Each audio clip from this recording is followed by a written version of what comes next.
Heart attack और हमारी सामाजिक सोच। हार्ट अटैक नहीं आने के लिए आप अपनी लाइफस्टाइल ज़रूर सँभाल रहे होंगे, पर जब हार्ट अटैक आया हो, तब क्या करना वो आप जानते हैं? उस वक़्त की देरी या कन्फ्यूज़न आपके भविष्य को अच्छा या खराब तय करती है। यह विषय बहुत ही महत्वपूर्ण है और यह केवल मेडिकल नहीं है, पर हमारी सामाजिक सोच और आदतों से भी जुड़ा हुआ है। हमारे देश में और खासकर गुजरात जैसे राज्य में एक बहुत ही आम बात है। जब किसी व्यक्ति को सीने में दर्द, जलन, भारीपन या बेचैनी होती है, तो सबसे पहला विचार क्या आता है? अक्सर लोग कहते हैं शायद गैस होगी, पेट खराब होगा, कल कुछ उल्टा सीधा खा लिया होगा। और सच ये है कि कई बार ऐसा ही होता है। बहुत बार सीने की जलन या दर्द वास्तव में गैस, एसिडिटी, बदहजमी या पेट फूलने के कारण ही होता है।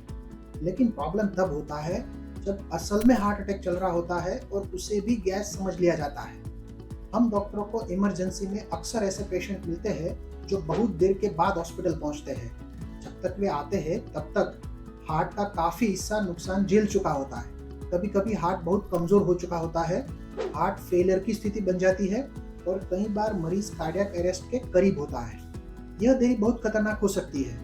कार्डियोलॉजी में एक बहुत फेमस वाक्य है, टाइम इज मसल।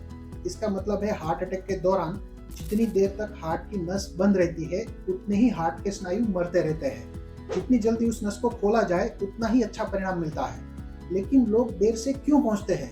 इसके कई कारण होते हैं। सबसे पहला, लक्षणों को पहचान न पाना। कई बार हार्ट अटैक का दर्द फिल्मों जैसा नहीं होता है।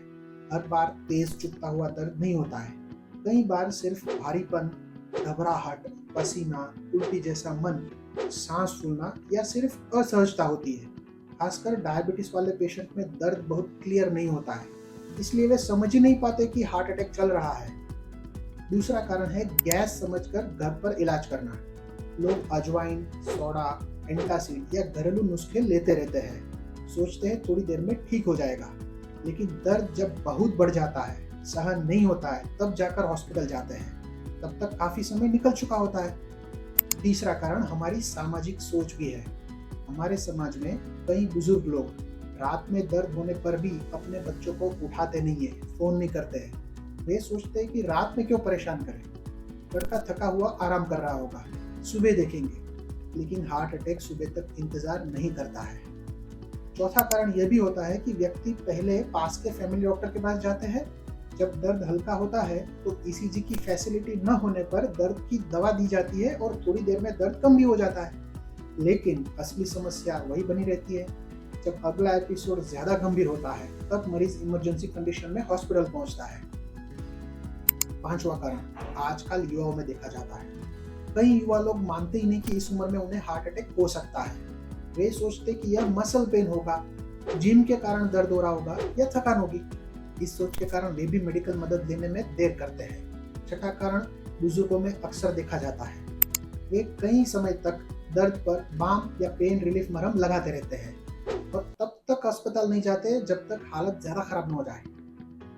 सातवां कारण है लॉजिस्टिक समस्या। अगर कोई व्यक्ति दूर के गांव में रहता है और आसपास हार्ट के हॉस्पिटल नहीं है, तो अस्पताल पहुंचने में ही समय लग जाता है।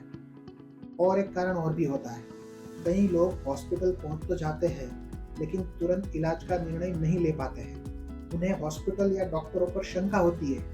वे सलाह लेने के लिए इधर उधर फोन करते रहते हैं या दूसरे अस्पताल जाने लगते हैं। इस समय में बहुत कीमती वक्त वेस्ट हो जाता है।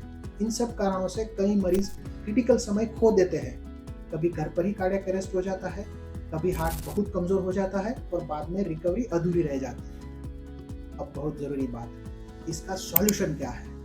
कुछ सरल और व्यवहारिक बातें समझनी बहुत जरूरी है। सबसे पहले लक्षणों को पहचानना। अगर सीने में ऐसा दर्द या भारीपन हो जो पहले जैसा नहीं है, 10-15 मिनट में अपने आप ठीक नहीं हो रहा है, साथ में पसीना, बेचैनी या घबराहट हो रही है, इसे सिर्फ गैस समझकर नजरअंदाज न करें। तो अगर आपको पहले से ही डायबिटीज, हाई बीपी, कोलेस्ट्रॉल, मोटापा, तंबाकू की आदत या फैमिली हिस्ट्री ये सब है, तो आपको अपने लक्षणों के प्रति और ज्यादा सतर्क रहना चाहिए। दूसरी बात, मदद मांगने में संकोच ना करें। अगर रात को 2 बजे भी प्रॉब्लम हो तो परिवार को बताइए, नेबर्स को बताइए। यह सामाजिक शिष्टाचार का सवाल नहीं है, यह लाइफ का सवाल है। तीसरी बात, ईसीजी सबसे पहला और ज़रूरी टेस्ट है। आजकल शहरों में 10-15 मिनट के अंदर ही कहीं भी ईसीजी हो सके ये व्यवस्था है। अगर हार्ट अटैक का शक है तो सिर्फ दर्द की दवा लेकर संतुष्ट न हो, ईसीजी ज़रूर करवाइए। चौथी बात, पहले से तैयारी रखें। अपने घर के आसपास कौन सा हॉस्पिटल हार्ट अटैक का इलाज कर सकता है यह पहले से पता रखें। एम्बुलेंस का नंबर भी लिख कर रखें। परिवार के सभी लोगों को पता होना चाहिए कि इमरजेंसी में क्या करना है। पांचवी बात, फाइनेंशियल तैयारी भी ज़रूरी है। इमरजेंसी में समय पर पैसे की व्यवस्था करने में टाइम वेस्ट नहीं होना चाहिए। अगर बीमा है तो उसके कागज़ परिवार को पता होने चाहिए। अगर नहीं है तो इमरजेंसी फंड की तैयारी भी सोच कर रखिए। छठी बात, जब आप इमरजेंसी कंडीशन में हॉस्पिटल पहुंचते हैं तो स्पेशलिस्ट डॉक्टर को स्थिति संभालने दीजिए। हार्ट अटैक में नस खोलने का निर्णय जितनी जल्दी हो उतना बेहतर होता है। उस समय पे अनावश्यक डाउट या देर परिणाम को खराब कर सकती है। और अगर आप ऐसे इलाके में रहते हैं जहां हार्ट के हॉस्पिटल दूर तक नहीं है तो यह जरूर पता रखें कि सबसे नजदीक में कौन सी हॉस्पिटल हार्ट अटैक का इंजेक्शन देकर इलाज शुरू कर सकता है। इन सब छोटी छोटी बातों से बहुत फर्क पड़ता है। हमारे समाज में अभी भी हेल्थ के प्रति वैज्ञानिक सोच पूरी तरह से विकसित नहीं हुई है। लोगों के मन में हॉस्पिटल और डॉक्टर्स को लेकर कई शंकाएं भी रहती है। इन प्रॉब्लम्स का एक आसान समाधान है।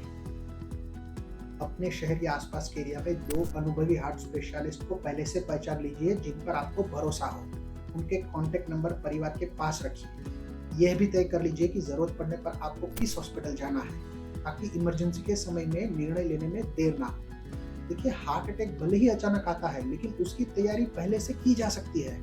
अगर समाज में जागरूकता बढ़े, लोग लक्षणों को पहचानने लगे और समय पर हॉस्पिटल पहुंचे तो बहुत सी लाइफ बचाई जा सकती है और हार्ट को परमानेंट नुकसान से भी बचाया जा सकता है। अगर आपके पास भी इस विषय में और कोई सुझाव है तो कमेंट में लिखकर हमें बताएं। इसे अपनों के साथ शेयर जरूर कीजिए। धन्यवाद।